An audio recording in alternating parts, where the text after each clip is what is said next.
Assalamualaikum warahmatullahi wabarakatuh. Alhamdulillahirabbil alamin. Kali ini kita lanjutkan pembahasan di video yang sebelumnya. Pada video sebelumnya kita sudah membahas tentang kelainan genetik yang terpaut pada gonosom. Kali ini kita akan membahas kelainan genetik yang terpaut pada autosom. Pada gonosom kita sudah membahas tentang buta warna dan hemofilia.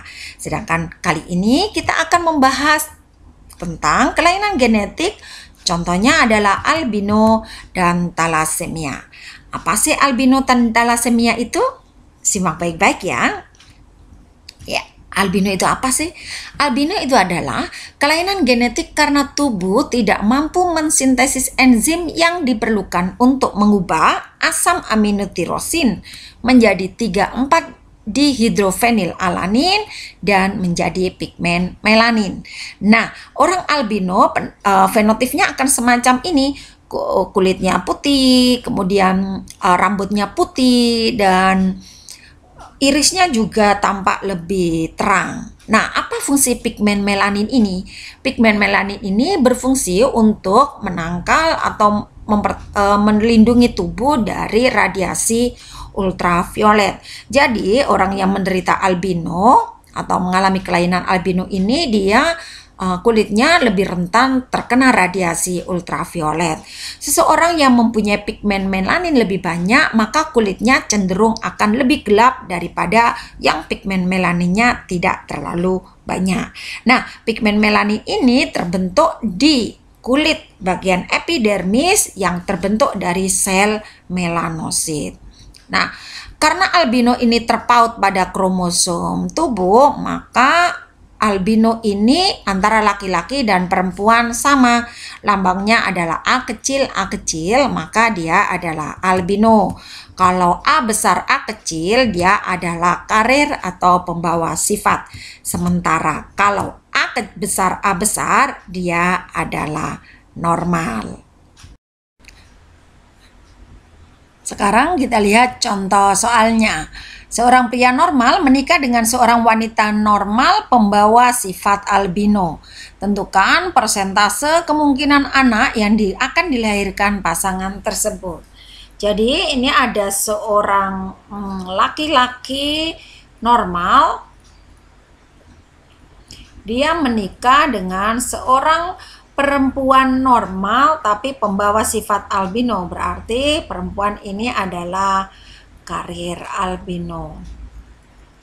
Oke, berarti kalau normal karena albino itu terpaut pada autosom, yang albino itu adalah pada genotip yang resesif, maka normal adalah lambangnya dominan atau besar. Sedangkan yang karir berarti A besar, A kecil. Lanjut, kalau kita sudah tahu genotip parentalnya, kita cari gametnya. Gametnya berarti A besar. Kalau A besar, A kecil, maka gametnya ada A besar dan A kecil. Ini disilangkan A besar, A besar. Oke, kemudian ini adalah A besar, A kecil. A besar ini sifatnya normal. Oke, A besar, A kecil adalah karir. Dia normal tapi pembawa sifat. Yang ditanyakan adalah prosentasenya. Kalau prosentase, karena ini rasionya 1 dibanding 2, maka 1/2 kali 100%. Oke, coret-coret, ini 50 berarti 50%.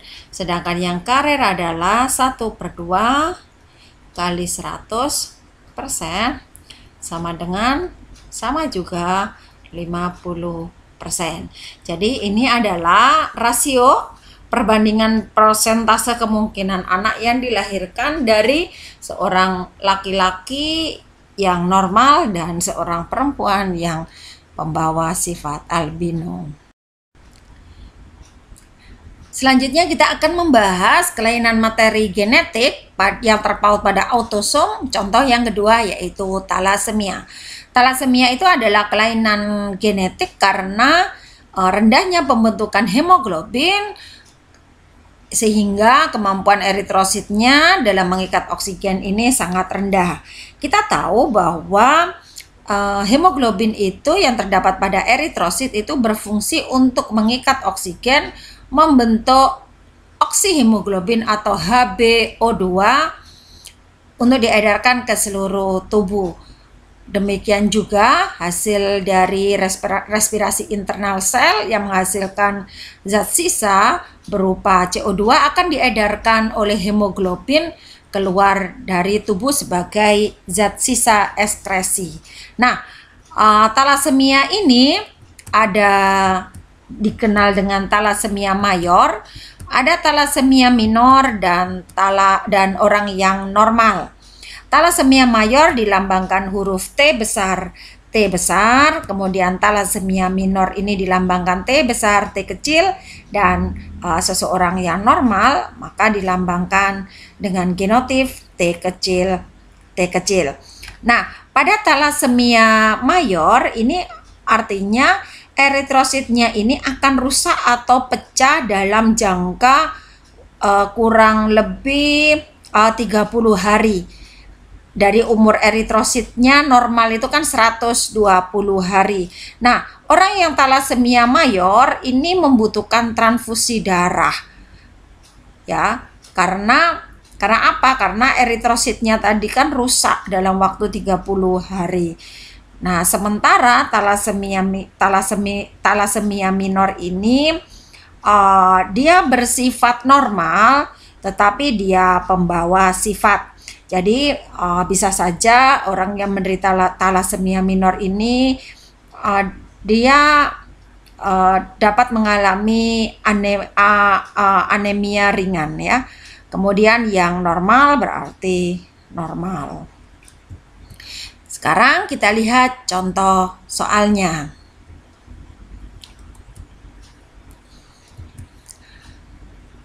Seorang wanita dan lelaki sesama penderita talasemia minor menikah. Bagaimana dengan keturunan dari perkawinan mereka itu? Sekarang kita coba selesaikan. Laki-laki dan wanitanya sama-sama penderita talasemia minor. Berarti sama-sama talasemia minor ya. Talasemia minor. Laki-lakinya, perempuannya juga talasemia minor juga. Oke, karena minor maka dia adalah heterozigot, berarti T besar dan T kecil. Ini juga T besar, T kecil. Kalau sudah parentalnya udah ketahuan semacam ini, kita cari gametnya T besar, T kecil. Ini juga sama T besar, T besar, T kecil. Ini T kecil ya. Oke, sekarang kita gametnya sudah diketahui, kita silangkan. Ini berarti T besar, T besar. Nih, T besar, T kecil. Ini. Oke, T besar, T kecil 2 kali. Ini berarti T kecil, T kecil. Berarti dari perkawinan bapak yang talasemia minor dan ibu yang sama, maka akan dihasilkan T besar dia talasemia mayor, kemudian T besar T kecil dia talasemia minor, dan satunya normal dengan rasio 1:2:1, berarti 1/4.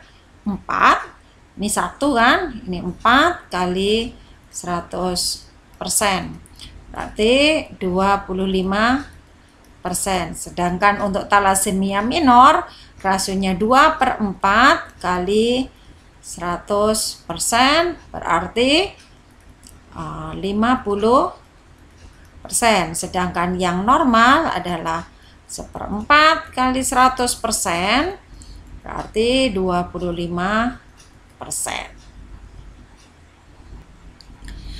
Jadi demikian anak-anak, itu adalah pembahasan dan contoh soal tentang kelainan genetik yang terpaut pada autosom. Kalian harus berlatih soal yang lebih banyak ya.